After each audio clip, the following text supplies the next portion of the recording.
En Oaxaca hay un árbol de 2000 años en el pueblo de Santa María del Tule que tiene la circunferencia más ancha de cualquier árbol vivo en el planeta, y al que la tradición zapoteca considera el punto donde el mundo fue creado. Hay una mujer mazateca llamada María Sabina que en 1955 abrió una ceremonia de hongos sagrados al primer extranjero que la presenció, y cuya historia conecta los rituales de curación de los mazatecos de la Sierra de Oaxaca con la contracultura norteamericana de los 60, con Timothy Leary, con los Beatles y con las investigaciones sobre psilocibina que hoy se realizan en universidades de los Estados Unidos.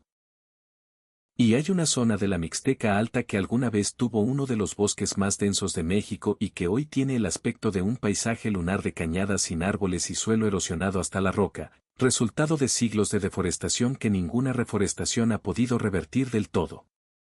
Empezamos en el número 13. Oaxaca tiene 570 municipios y este guión solo puede contar 13.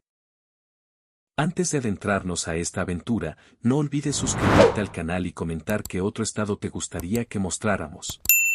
No te despegues ni un momento. Échele.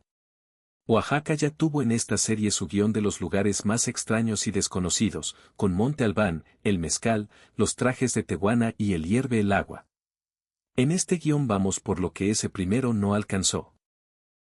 El árbol más gordo del mundo en un pueblo de 3000 personas, la mujer que conectó a los hongos mazatecos con la contracultura de los Beatles, los Huaves de San Mateo del Mar con su lengua que no tiene parentesco con ninguna otra en el continente, y la violencia de 2020 que mató a 15 personas en una comunidad costera indígena que la mayoría del país no sabe que existe. Vamos. Empezamos en el número 13, el árbol de Tule y los 2000 años en un solo tronco. En el atrio de la iglesia de Santa María del Tule, un pueblo a 9 kilómetros de la ciudad de Oaxaca, crece un árbol de Montezuma, Taxodium mucronatum, que tiene la circunferencia de tronco más grande de cualquier árbol vivo en la tierra. La medida estándar es de aproximadamente 58 metros de circunferencia en la base. El árbol mide más de 40 metros de altura y tiene un diámetro de casi 14 metros. Se estima que tiene entre 2000 y 3000 años de antigüedad, aunque las estimaciones varían según el método de datación. Para ponerlo en perspectiva, el árbol de Tule tenía ya varios siglos de vida cuando los constructores de Monte Albán comenzaron a edificar la primera gran ciudad zapoteca en la cima del cerro vecino. Estaba maduro cuando llegaron los españoles. Ha visto los últimos 5 siglos de historia de Oaxaca desde la misma raíz. En los años 90, cuando la urbanización de Santa María del Tule comenzó a amenazar el sistema de raíces del árbol con la impermeabilización del suelo circundante, una campaña de conservación estableció un área protegida alrededor del tronco y modificó el sistema de drenaje de la plaza para garantizar que el árbol siguiera recibiendo el agua que necesita. El árbol tiene su propio plan de manejo hídrico y su propio equipo de cuidado. También tiene, en los meses de mayor turismo, una fila de visitantes que esperan tomarse una fotografía junto a su base que en algunos puntos es más alta que una persona adulta. La tradición oral zapoteca dice que fue plantado por el dios del viento Ejecatl hace exactamente 2000 años, aunque los dendrocronólogos prefieren no pronunciarse sobre la fuente divina de la planta. La iglesia que rodea al árbol fue construida en el siglo XVII con las piedras de un templo prehispánico que estaba cerca. El árbol es más antiguo que la iglesia, que el pueblo colonial y que la presencia española en el continente americano. Lo que más sorprende a los visitantes que llegan a verlo no es el tamaño, que las fotos preparan pero no del todo, es que el árbol está vivo. Las hojas que tiene en sus extremidades más altas son de este año. Número 12. María Sabina y los hongos que cambiaron la contracultura occidental. María Sabina Magdalena García nació en 1894 en Huautla de Jiménez, en la Sierra Mazateca de Oaxaca, y desde joven aprendió los ritos de los hongos sagrados que los mazatecos llaman los niños santos. Hongos del género psilocibe que crecen en la sierra y que los curanderos mazatecos usan en ceremonias de sanación llamadas veladas, en las que los hongos facilitan un estado alterado de conciencia que el curandero interpreta para diagnosticar y tratar enfermedades. En 1955, el banquero y micólogo aficionado norteamericano R. Gordon Wasson llegó a Huautla de Jiménez buscando hongos psicoactivos cuya existencia había rastreado en fuentes coloniales sobre rituales mesoamericanos. María Sabina aceptó celebrar una velada con Basson, creyendo que era un hombre enfermo que buscaba curación. Basson la fotografió y en 1957 publicó en la revista Life un artículo sobre la experiencia que fue leído por millones de personas en los Estados Unidos. El artículo convirtió a Huautla de Jiménez en destino de peregrinación de la contracultura. John Manan llegó, Mick Jagger llegó, Bob Dylan llegó, una cantidad de hippies llegó que los mazatecos de la sierra no habían visto venir. María Sabina fue acusada por miembros de su propia comunidad de haber revelado los secretos sagrados a los extranjeros y pagó el costo de esa acusación durante el resto de su vida. Murió en 1985, pobre y marginada en la misma comunidad donde había nacido. Las investigaciones científicas sobre la psilocibina que hoy se realizan en la Universidad Johns Hopkins, en la NYU y en la Universidad de Basilea tienen como punto de partida invisible la velada que una curandera de Huautla de Jiménez celebró para un banquero de Nueva York en 1955. Si no sabías que María Sabina y Oaxaca estaban detrás de esa historia, suscríbete al canal, porque en cada estado de esta serie hay una conexión así que nadie está contando de manera completa. Número 11. Los Huaves de San Mateo del Mar y la lengua que no tiene familia. En la costa del Istmo de Tehuantepec, en los municipios de San Mateo del Mar, San Dionisio del Mar y San Francisco del Mar, vive el pueblo Huave, que en su propia lengua se llama a sí mismo Mero y Cooc, los que viven en el mar. Los Huaves son pescadores de laguna desde tiempos prehispánicos, especializados en la pesca de camarón y de diferentes especies marinas en el sistema de lagunas que separa la costa del Pacífico de la tierra firme del Istmo. La lengua Huave es un aislado lingüístico, no tiene parentesco demostrado con ninguna otra lengua del continente americano. En un continente que tiene cientos de familias lingüísticas con relaciones de descendencia común trazables, el Huave no tiene primos conocidos. Los lingüistas que han estudiado la lengua han propuesto distintos parentescos hipotéticos con lenguas del sureste asiático o de la Polinesia, basándose en ciertos rasgos tipológicos que comparte con lenguas oceánicas, pero ninguna de esas hipótesis tiene el respaldo necesario para ser aceptada por la comunidad académica. El Huave tiene aproximadamente 15.000 hablantes, con una tendencia decreciente por el avance del español. Es una de las aproximadamente 20 lenguas que los lingüistas identifican como aislados en el continente americano, lenguas que llegaron hasta el presente sin parientes conocidos, cuyo origen es todavía un misterio que los estudios de ADN y de lingüística comparada no han podido resolver de manera concluyente. Número 10. Los pueblos mancomunados y el bosque que se gobierna solo. En la Sierra Norte de Oaxaca, en la zona conocida como la Sierra Juárez, 8 comunidades zapotecas comparten desde hace siglos el manejo colectivo de un territorio de más de 27.000 hectáreas de bosque templado y de pino-encino entre sus municipios.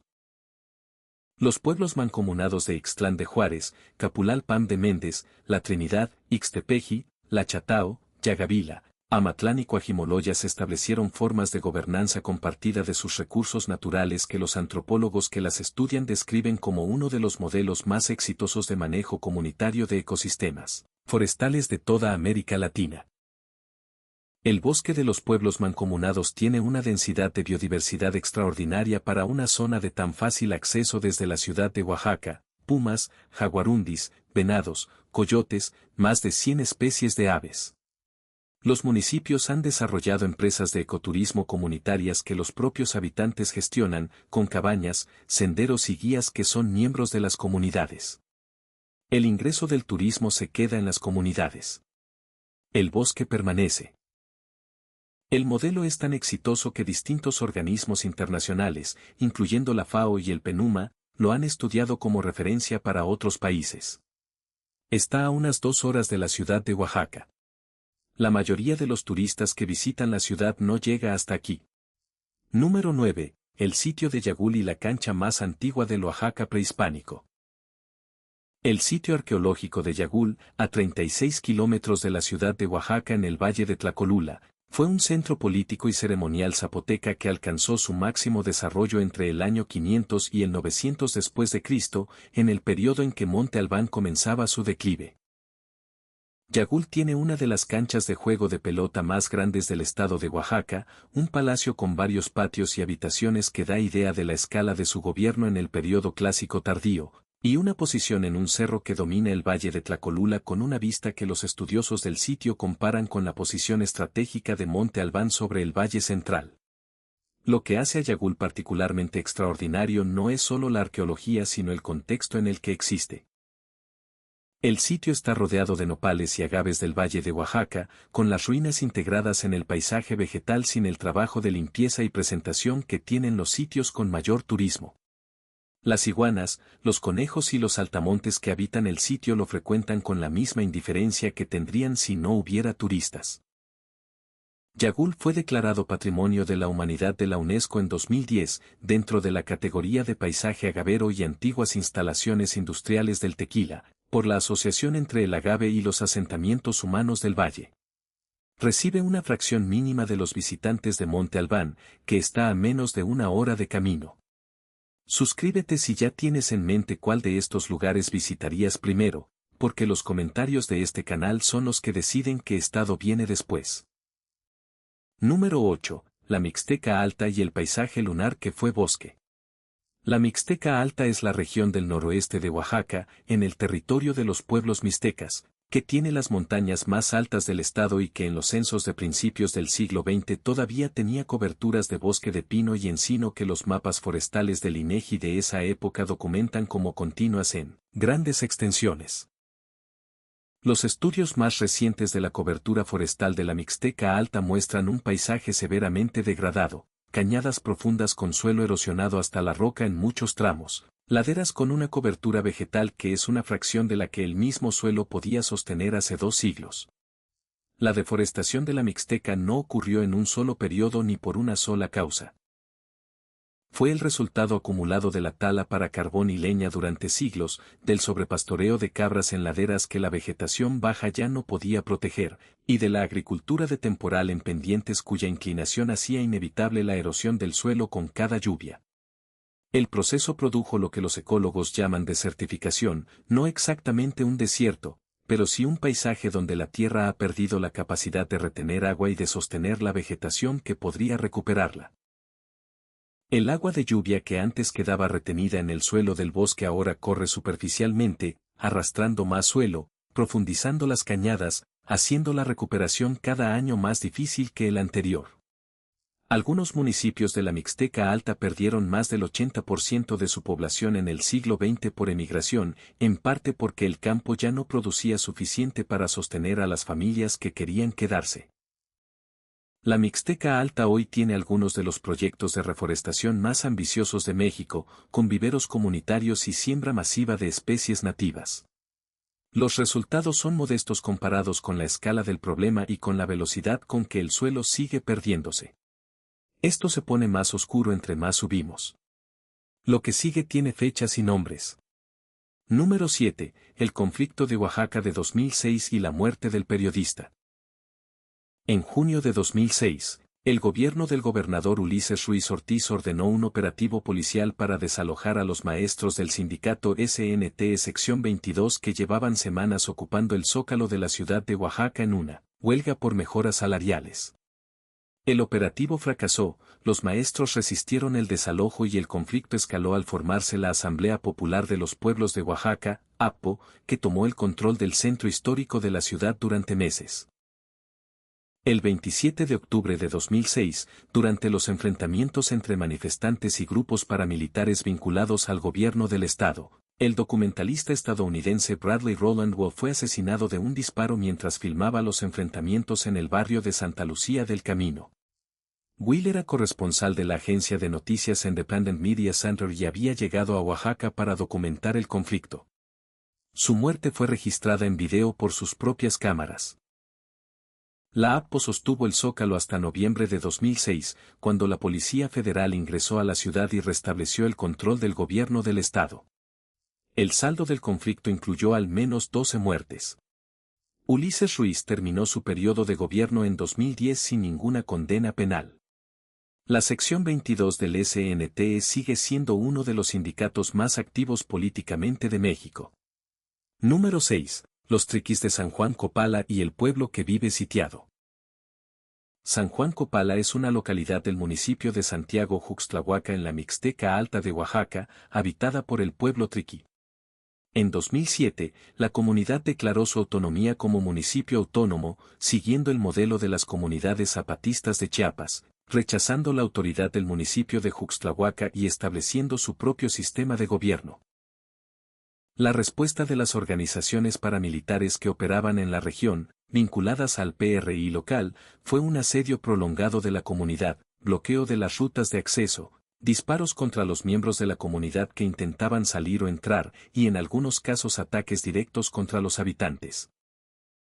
En 2010, una caravana humanitaria que intentaba llevar alimentos y medicinas a la comunidad, organizada por distintas organizaciones de derechos humanos, fue atacada en la carretera de acceso. 2 personas que formaban parte de la caravana murieron, incluyendo a la activista y directora de Cactus, Centro de Apoyo Comunitario Trabajando Unidos, Beatriz Alberta Cariño Trujillo, y al activista finlandés Jirija Akkola. El ataque fue grabado parcialmente.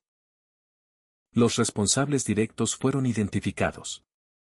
El contexto político que lo permitió nunca fue judicializado de manera completa. El asedio a San Juan Copala produjo el desplazamiento de la mayoría de su población hacia los años 2010 a 2012. La situación de los triquis en la Mixteca Alta sigue siendo de alta conflictividad, con disputas territoriales entre distintas facciones que tienen décadas de historia y que los gobiernos sucesivos de Oaxaca han gestionado con una combinación de negociación puntual y tolerancia estructural de la violencia. La cobertura mediática nacional del caso, tanto del asedio como del ataque a la caravana, fue mínima comparada con la gravedad de los hechos. Si este recorrido te está mostrando un Oaxaca que no reconocías, suscríbete al canal y activa la campanita para no perderte los demás estados de esta serie. Número 5. La masacre de San Mateo del Mar y el conflicto que nadie cubrió. El 21 de junio de 2020, en el municipio de San Mateo del Mar en el istmo de Tehuantepec, durante un conflicto entre facciones del mismo municipio Guave, un grupo armado atacó a un convoy de vehículos. 15 personas murieron en el ataque. 3 más resultaron heridas. El conflicto que llevó a la masacre tenía años de desarrollo, una disputa interna sobre el liderazgo del municipio, sobre las obras de infraestructura que el gobierno federal estaba construyendo en el área para el corredor interoceánico, y sobre los beneficios económicos asociados con esas obras. La masacre ocurrió pocas semanas después del inicio de la pandemia de COVID-19, que ocupaba toda la atención mediática nacional. La cobertura que recibió fue mínima para la escala del evento. 15 muertos en un solo ataque es uno de los episodios de violencia comunitaria más graves de la historia reciente del estado de Oaxaca, en una comunidad que la mayoría del país no sabe ubicar en el mapa. El gobierno estatal envió fuerzas de seguridad al municipio en los días siguientes. Los responsables directos del ataque fueron detenidos parcialmente. La raíz del conflicto, que involucra la distribución de recursos de las obras del corredor interoceánico entre distintos grupos de la comunidad, no ha sido resuelta. Número 4. El terremoto del 7 de septiembre de 2017 y la tierra que se movió antes del 19. El 7 de septiembre de 2017, a las 11:49 de la noche, un terremoto de magnitud 8.2 con epicentro en el Golfo de Tehuantepec, frente a las costas de Chiapas y Oaxaca, sacudió el sureste de México. Fue el sismo más poderoso registrado en el país en un siglo, desde el terremoto de 1932 en Jalisco. En el istmo de Tehuantepec, la región de Oaxaca más cercana al epicentro, el terremoto destruyó o dañó miles de viviendas en los municipios de Juchitán, Ixtaltepec, San Blas Atempa, Asunción Ixtaltepec y otros. Juchitán de Zaragoza, la ciudad más grande del istmo y un centro de la cultura zapoteca del istmo, sufrió daños que en algunas colonias llegaron al derrumbe completo de manzanas enteras. El Palacio Municipal de Juchitán, un edificio histórico del centro de la ciudad, quedó en ruinas. Las muertes en Oaxaca por el terremoto del 7 de septiembre sumaron al menos 90 personas. El sismo del 7 de septiembre de 2017 ocurrió 12 días antes del terremoto del 19 de septiembre de 2017 que devastó la Ciudad de México y que acaparó toda la atención mediática y toda la solidaridad pública del país. El istmo oaxaqueño quedó en segundo plano. Los habitantes de Juchitán recibieron ayuda, pero en menor cantidad y con menor coordinación que otras zonas afectadas por el 19S. La reconstrucción del istmo oaxaqueño después del 7S fue más lenta y más desigual que la que tuvo la Ciudad de México después del sismo que la precedió. Compártelo con alguien que crea que Oaxaca es solo el mole negro y los textiles, porque el estado tiene la masacre más ignorada de 2020, el terremoto más fuerte del siglo antes de los días del terremoto que todos recuerdan, y una curandera cuya velada cambió la historia de la medicina psicodélica sin que ella lo supiera. Número 3. Los asesinatos de defensores ambientales y la selva que nadie puede proteger. Oaxaca tiene una de las biodiversidades más extraordinarias de México, la Sierra Sur, la Sierra Norte, la costa y la cañada son regiones ecológicamente distintas que en su conjunto hacen del estado uno de los más ricos en especies endémicas del país. Esa riqueza está bajo presión permanente de actividades que producen deforestación. La minería en distintos municipios de la sierra, la expansión de la agricultura comercial, los proyectos de infraestructura energética en la costa y el tráfico de madera ilegal. Las personas que han intentado organizar resistencia comunitaria a esas actividades en Oaxaca han pagado un precio alto.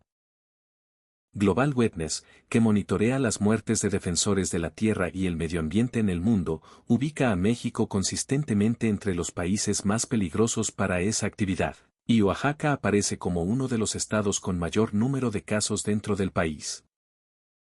Los activistas asesinados incluyen integrantes de comunidades que se opusieron a proyectos mineros, líderes que denunciaron tala ilegal en sus territorios comunales, y personas que organizaron resistencia a la instalación de parques eólicos en el istmo de Tehuantepec sin el proceso de consulta que la ley establece. La impunidad en esos crímenes es casi total. Número 2. Los parques eólicos del istmo y el desarrollo que no consultó a nadie. El istmo de Tehuantepec, la franja de tierra más estrecha entre el Océano Pacífico y el Golfo de México, tiene los vientos más constantes y más poderosos de toda Mesoamérica. Los nortes que soplan desde el Golfo hacia el Pacífico entre noviembre y marzo alcanzan velocidades que los ingenieros de energía renovable clasifican como extraordinariamente favorables para la generación eólica. Desde los años 90, empresas nacionales y transnacionales han instalado parques de turbinas de viento en los municipios del Istmo, principalmente en los municipios zapotecos e Icoc del corredor entre La Ventosa y Juchitán. Las comunidades indígenas de la zona nunca fueron consultadas de manera adecuada sobre la instalación de esas turbinas en sus territorios. El artículo 169 del Convenio de la OIT sobre pueblos indígenas y tribales, que México ha ratificado, establece el derecho de consulta previa, libre e informada de las comunidades indígenas antes de cualquier proyecto que afecte sus territorios. La Suprema Corte de Justicia de la Nación ha reconocido ese derecho en múltiples fallos. Los parques eólicos del Istmo se construyeron de todas formas, con procesos de consulta que las comunidades y las organizaciones de derechos humanos que los acompañaron describieron como insuficientes o directamente fraudulentos. Las empresas que instalaron las turbinas, incluyendo algunas de las mayores corporaciones de energía de España, Dinamarca y México, cumplieron los requisitos legales formales que los gobiernos estatal y federal establecieron como suficientes. Los municipios donde están las torres tienen los niveles de marginación más altos de la región. Los vientos que generan la energía son de todos, la energía va a las empresas. Las comunidades tienen las turbinas en sus tierras comunales y los cables de transmisión cruzando sus milpas. La paradoja de la transición energética en el istmo de Tehuantepec es que el territorio con mayor potencial eólico de Mesoamérica es también el territorio donde la instalación de ese potencial ha generado más conflictos, más desconfianza y más resistencia. Y llegamos al número 1, al dato que define a Oaxaca mejor que cualquier otro. Las 570 municipalidades. Oaxaca tiene 570 municipios, más que ningún otro estado de la República. Es el resultado de una historia que combinó tres factores: la extraordinaria diversidad étnica del territorio, con 16 grupos indígenas reconocidos y docenas de variantes lingüísticas dentro de cada uno de ellos; la geografía fragosa de sierras y cañadas que durante siglos aisló a las comunidades entre sí y les permitió desarrollar formas de gobierno propio; y la resistencia de esas comunidades a la integración en unidades político-administrativas más grandes que implicaran la dilución de su autonomía. 570 municipios en un estado de 4 millones de personas significa municipios con 300 o 500 habitantes que tienen su propio presidente municipal, su propio cabildo, sus propios registros civiles, sus propias fiestas patronales, sus propias disputas de límites con los vecinos y sus propias relaciones con el gobierno estatal y federal. La mayoría de esos municipios se rigen por los sistemas de gobierno indígena conocidos como usos y costumbres, que no tienen elecciones por partidos políticos sino asambleas comunitarias y sistemas de cargo. Cada adulto de la comunidad ocupa distintos cargos de servicio a la comunidad a lo largo de su vida, sin recibir salario y con la obligación moral de cumplir el cargo que la asamblea le encomienda. El sistema de usos y costumbres fue reconocido formalmente por el gobierno del estado de Oaxaca en 1995, haciendo de Oaxaca el primer estado de México en reconocer legalmente el pluralismo jurídico como principio de gobierno. Ese reconocimiento no resuelve todos los conflictos que la autonomía comunitaria genera, como muestran los episodios de violencia y desplazamiento que cubrimos en los números anteriores de este guión. Pero significa que Oaxaca lleva décadas siendo el laboratorio más serio de México sobre qué significa gobernar un territorio donde hay más formas de comunidad política que estados en toda la República Mexicana. Y eso es todo. 13 lugares en el estado con más municipios, más lenguas y más capas de historia de todo México. Ahora te toca a ti, de estos 13 lugares o historias, ¿cuál no sabías que existía? Cuéntamelo en los comentarios, porque de ahí sale el próximo estado, y si quieres que sigamos llegando a los rincones de México que nadie más está contando así, suscríbete al canal y activa la campanita para que no se te escape ninguno. Y si conoces a alguien que piense que Oaxaca es solo el Zócalo y el mercado, manda este video, porque el estado tiene la lengua más solitaria del continente americano, el árbol más gordo del planeta, y una curandera cuya velada con hongos cambió la historia de la contracultura occidental sin que nadie le avisara que eso iba a pasar.